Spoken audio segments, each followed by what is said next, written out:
ચાલો મિત્રો, ફિનોલની રાસાયણિક પ્રક્રિયાની અંદર હવે આપણે અભ્યાસ કરીશું નાઇટ્રેશન. તો નાઇટ્રેશન વિશે તો આપણે બધા અભ્યાસ કરી ચૂકેલા છે. જ્યારે જ્યારે પણ નાઇટ્રેશન થાય ત્યારે એમાં આપણે પ્રક્રિયા તરીકે સાંદ્ર HNO3 અને સાંદ્ર H2SO વપરાય અને એની અંદર ઇલેક્ટ્રોફાઇલ ઇલેક્ટ્રોન અનુરાગી તો કયો આયન છે એની અંદર NO2. મેં હેલો આલ્કેનમાં તમને શીખવાડેલું કેવી રીતના શોધવાનું. તો એ નાઇટ્રોનિયમ આયન આપણને જ્યાં મળે છે. તો આ નાઇટ્રોનિયમ આયન ઓર્થો અને પેરાસ્થાનની અંદર ગોઠવાશે. તો ઓર્થો અને પેરાસ્થાનની અંદર કેમ ગોઠવાશે? કારણ કે OH સમૂહે ઓર્થો અને પેરા નિર્દેશક અસર બતાવે છે. ઓર્થો અને પેરાસ્થાનની અંદર ઇલેક્ટ્રોનની ગીચતા હંમેશા ત્યાં વધુ હોય છે. એટલે આપણને મળશે ઓર્થો નાઇટ્રોફિનોલ અને પેરા નાઇટ્રોફિનોલનું મિશ્રણ મળશે. આ બંને મિશ્રણને આપણે વરાળ નિસ્યંદન દ્વારા અલગ કરી શકાય. કેવી રીતના? તો એક ગ્લાસની અંદર આ બંનેને લઈ જ્યારે ગરમ કરવામાં આવે મિત્રો, ત્યારે એમાંથી પહેલું ઓર્થો નાઇટ્રોફિનોલને સરળતાથી બાષ્પમાં રૂપાંતર થશે. આવું કે કારણ કે ઓર્થો નાઇટ્રોફિનોલની અંદર મિત્રો આંતઃ આણ્વીય H બંધ હોય છે. તે મેં બતાવેલું ડોટે. જ્યારે પેરા નાઇટ્રોફિનોલની અંદર આંતર આણ્વીય H બંધ હોય છે, જેના કારણે આની કમ્પેરમાં આનું સરળતાથી બાષ્પમાં રૂપાંતર થતું નથી. તો આ વસ્તુ તમારે યાદ રાખવાની. બીજી વસ્તુ મિત્રો આપણે યાદ રાખવાની ખાસ અગત્યની કે ફિનોલનું આપણે દેખો અહીંયા આગળ શું લીધેલું? મંદ લઈ ગયેલું. આ મંદ એની જગ્યાએ આપણે કોન્સન્ટ્રેટ સાંદ્ર H2SO અને સાંદ્ર HNO3 આ બંને લઈને પ્રક્રિયા કરવામાં આવે તો મિત્રો એમાંથી આપણે પ્રોડક્ટ કઈ અગત્યની મળશે? દેખો NO2 બંને 2,4,6 ટ્રાય નાઇટ્રો ફિનોલ આપણને મળશે TNP. દેખો મંદ લઈએ તો આપણને શું મળે છે? બે અલગ અલગ પ્રોડક્ટ આપણને મળતી હતી. જ્યારે સાંદ્ર લઈને જો પ્રક્રિયા કરીએ તો આપણને કઈ મળે મિત્રો? TNP એટલે કે આપણને 2,4,6 ટ્રાઇનાઇટ્રોફિનોલ તરીકે મળે. ઓકે મિત્રો, તો આપણે ચલો અહીં ફિનોલની નાઇટ્રેશનની ક્રિયા ક્લિયર કરી. હવે બીજી એક પાછી રાસાયણિક પ્રક્રિયા જોઈએ. ચાલો પહેલા લખી લો. ચાલો મિત્રો, ફિનોલની રાસાયણિક પ્રક્રિયા પછી આપણે બીજી જોઈએ છે. એની અંદર નાઇટ્રેશન પૂરી થઈ ગઈ. હવે આપણે જોઈએ છે હેલોજિનેશન. અને હેલોજિનેશનની અંદર આપણે પ્રક્રિયા જોઈએ છે બ્રોમિનેશન. તો બ્રોમિનેશનની પ્રક્રિયા લઈએ તો સૌથી પહેલા આપણે લઈએ ફિનોલ. ફિનોલની Br2 જોડે પણ એસામાં કાર્બન ડાયસલ્ફાઇડની અંદર Br2 in કાર્બન ડાયસલ્ફાઇડની અંદર પ્રક્રિયા થાય મિત્રો, ત્યારે આપણને બે પ્રોડક્ટ મળે. આમાં દરેકમાં બે મળવાની મિત્રો. કઈ બે? તો એક આ અને બીજી કયા સ્થાનમાં જશે મિત્રો? પેરા સ્થાનમાં. તો અહીં મળશે આપણને Br. આને કહીશું ઓર્થો બ્રોમો ફિનોલ. આને કહીશું પેરા બ્રોમો ફિનોલ. આ અલ્પ પ્રમાણમાં મળશે, આ આપણને વધારે પ્રમાણમાં મળશે. કેમ અલ્પ પ્રમાણમાં મળશે? તો દેખો મિત્રો, દર વખત પહેલા મને શીખવાડ્યું કે અહીંયા આગળ ગીચતા વધુ છે, મોટા સમૂહ એકબીજાની નજીક છે, જ્યારે અહીંયા આગળ મોટા સમૂહ એકબીજાની સામે છે, માટે આ નિપજ વધારે મળે. બીજું, આની ગોઠવણી જ્યારે તમે પેકિંગ ક્ષમતા તમે કરો તો આની ગોઠવણી વધારે થાય, એટલા માટે આ નિપજ આપણને વધારે મળશે. ચલો, આ જ મિત્રો ફિનોલની વાત આપણે જો અહીંયા આગળ કાર્બન ડાયસલ્ફાઇડની જગ્યાએ 3Br2 લઈને પ્રક્રિયા કરીએ. અહીં તો શું મુક્ત થવાનું? Br દાખલ થયો એટલે હાઇડ્રોજન -HBr. અહીં 3Br2 એટલે -3HBr મુક્ત થશે અને નિપજ તરીકે આપણને દેખો શું મળશે? તો નિપજ તરીકે ઓર્થોસ્થાનની અંદર અને પેરાસ્થાનની અંદર Br સમૂહ આપણો દાખલ થશે. આને કહીશું 2,4,6 ટ્રાઇબ્રોમો ફિનોલ તરીકે ઓળખીશું. તો દેખો મિત્રો, બે પ્રક્રિયકો આપણા થયા. પહેલો બ્રોમિન જળ કાર્બન ડાયસલ્ફાઇડનું બનાવેલું હોય અને બીજી વાત આવી Br2 જળ. તો આ સીધું Br2 એટલે 3 મોલ લઈને કરો તો આ પ્રમાણે આપણને નિપજ મળે. ઓકે, ચાલો ફટાફટ લખી દો. ચાલો મિત્રો, હેલોજિનેશન પછી આપણે ફિનોલનું સલ્ફોનેશન વિશે ભણીશું.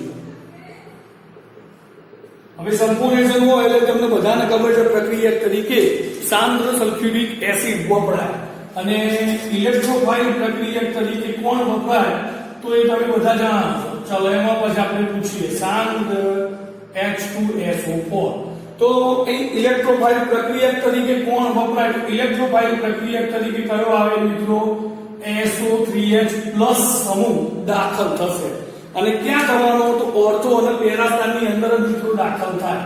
દેખો આ ઓર્થો સ્થાન SO3H બરોબર ortho hydroxy benzene sulphonic acid કહીશું 2 હાઇડ્રોક્સી કો તો ઓર્થો કો તો પણ ચાલે 2 હાઇડ્રોક્સી બેન્ઝીન સલ્ફોનિક એસિડ કહેવાય. બીજી ની પણ આપણને મળશે મિત્રો દેખો તો પેરા સ્થાનમાં દાખલ થશે SO3H તો એને કહીશું para hydroxy benzene sulphonic acid કહેવાય. હજી આગળ તમે પ્રક્રિયા કરો મિત્રો તો બંને ભેગું મિશ્રણ બનશે ઓર્થો અને પેરાનું SO3H SO3H 2,4 ડાયસલ્ફોનિક એસિડ કહીશું એને 2,4 ડાયસલ્ફોનિક એસિડ તરીકે ઓળખાય. દેખો મિત્રો આ તો તમને ખબર છે કે બે ઓલ્ટરનેટ મળવાના પણ હજી આગળ પ્રક્રિયા કરો તો આપણને 2,4 ડાયસલ્ફોનિક એસિડ મળશે. SO3H સમૂહ ઇલેક્ટ્રોન અનુરાગી પ્રક્રિયા છે મિત્રો એટલે ઓર્થો અને પેરા સ્થાનમાં થશે.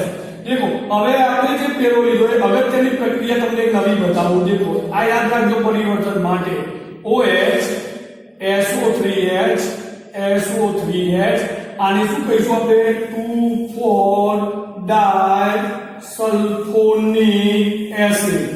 આ 2,4 ડાયસલ્ફોનિક એસિડ ની આગળ પ્રક્રિયા આપણે નાઇટ્રેશન કરાવીએ મિત્રો.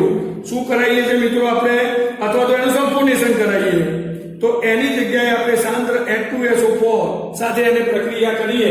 કોની સાથે ફરીથી સાંદ્ર H2SO4 અને HNO3 જોડે જો પ્રક્રિયા કરવામાં આવે મિત્રો તો આપણને દેખો આ બહુ અગત્યની પ્રોડક્ટ એક મળશે OH NO2 અને અહીં શું મળશે મિત્રો NO2 2,4,6 ટ્રાઇનાઇટ્રોફિનોલ આપણને કહીશું જેને પિક્રિક એસિડ તરીકે પણ ઓળખાય. આ સૌથી બેસ્ટ પ્રક્રિયા છે પિક્રિક એસિડ મેળવવાની મિત્રો.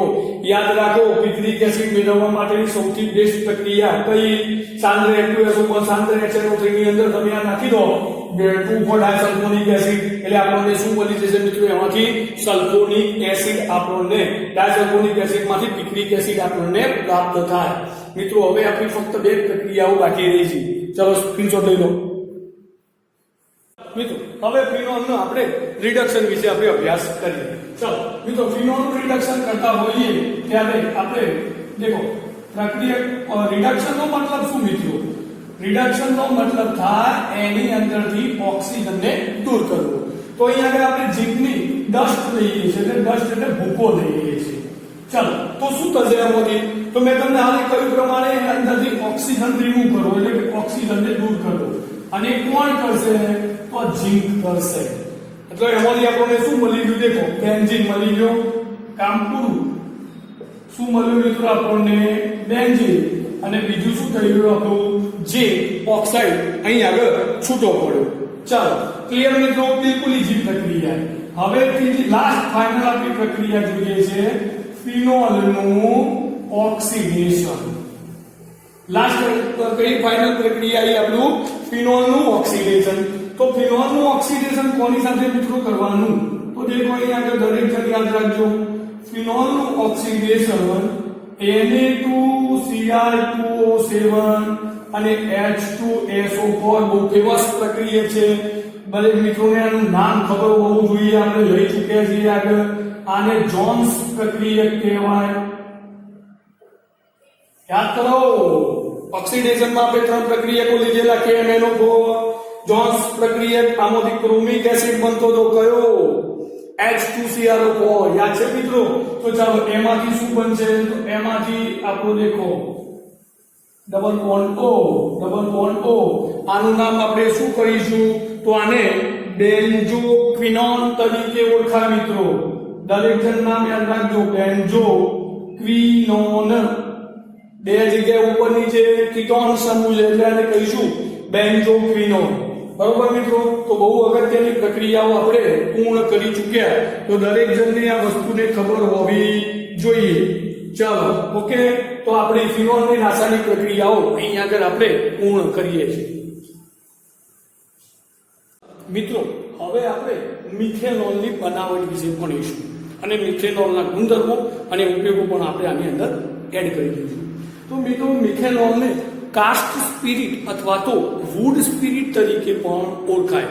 ઘણી વખત મિત્રો પરીક્ષામાં શું થાય કે વુડ સ્પિરિટ લખાઈને આવે એટલે આપણને ખબર ના હોય, તો વુડ સ્પિરિટ એ આપણું શું છે ભાઈ, મિથેનોલ.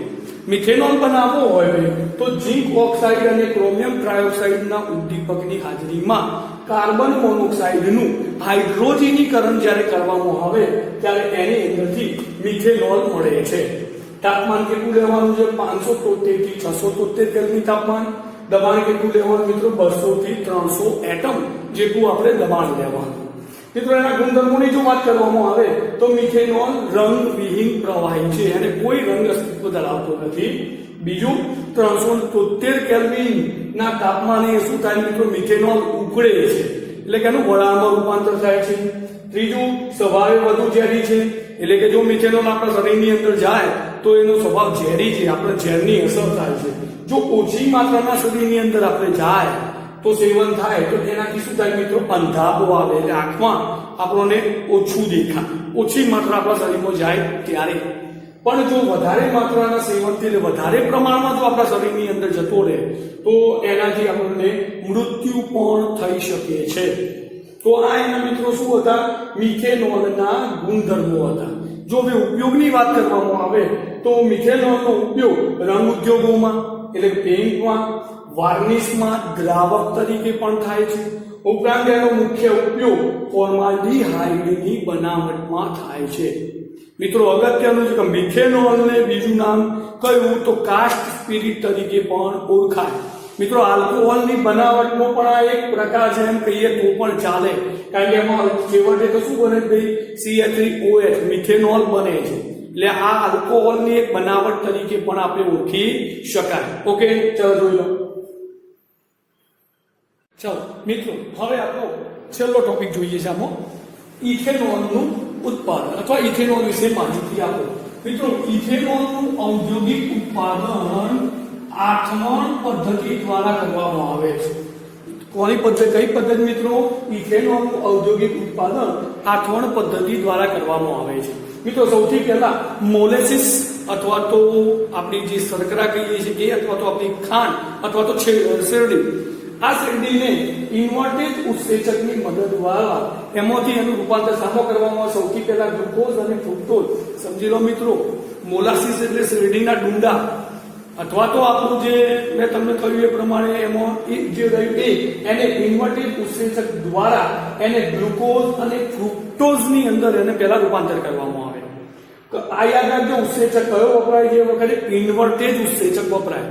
ત્યારબાદ આ આપણો જે ગ્લુકોઝ મળ્યો એ ગ્લુકોઝનું ઝાયમેજ ઉત્સેચક દ્વારા આઠવણ કરવામાં આવે અને આઠવણ જ્યારે કરવામાં આવે ત્યારે એમાંથી શું બને મિત્રો, ઇથેનોલ અને કાર્બન ડાયોક્સાઇડ વાયુ છૂટો પડે. મિત્રો તમને ખબર હશે કે દ્રાક્ષમાંથી મોટા ભાગે આપણો દારૂ બને છે.